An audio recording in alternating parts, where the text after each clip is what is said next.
Ebi. Mamaya na. Ebya. Ano, mamaya na.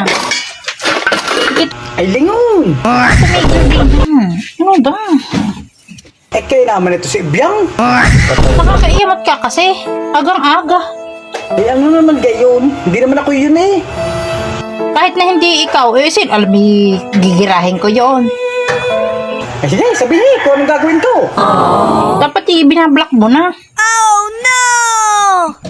Yun eh, na-block ko na. O, ba't bakit nag-like pa yun sa iya? Yun ang hindi ko alam kung bakit nag-like pa yun. O, pinalta mo na yung pangalan mo. Pero binaliktad ko na yung pangalan ko eh.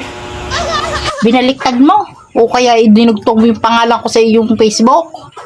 Nung gumagawa kasi ako ng FB, akala ko naman hindi po pwede yung ibang pangalan ang ilagay. Ay po pwede naman pala. So, ngayon, di babaguhin ko. Totoo ang pangalan, buo. May junior pa. Ay, po. Ano ka?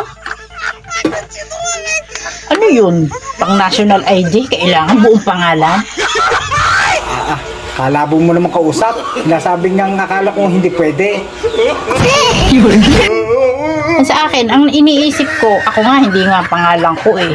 Oh, ang iniisip ko, baka mamaya kaya gaya ng iyong pangalan, gusto mong bukit kita ng iyong ex.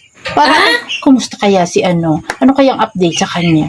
Tapos nag-like pa, nagtitingin ng update sa iya. Ano po? Uy, ay siya, huwag ka na magalit. Huwag mong tumigil ka. Ayoko. Ako yung naiinis sa iyo. Huwag ka nang magalit. Pinalitan ko na yung pangalan. O, pinalitan mo na. O, yan, pinangalan mo. Oliviana. Ayun lang ang naisip ko eh. Pagkaktungin yung pangalan natin. Oliviana?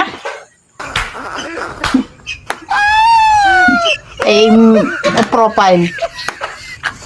Ay syempre, magka-akbay, magka-holding hands pa. Pinagsabay na. Dalawa tayo?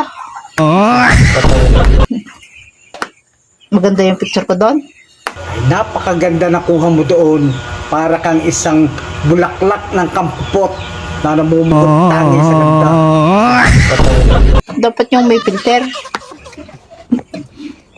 Nakapag-my day na nga ako. Eh, ako, minayday mo na. Ay, oo naman, minay day na kita. Pero nang isilpot, ipamay day ko ako.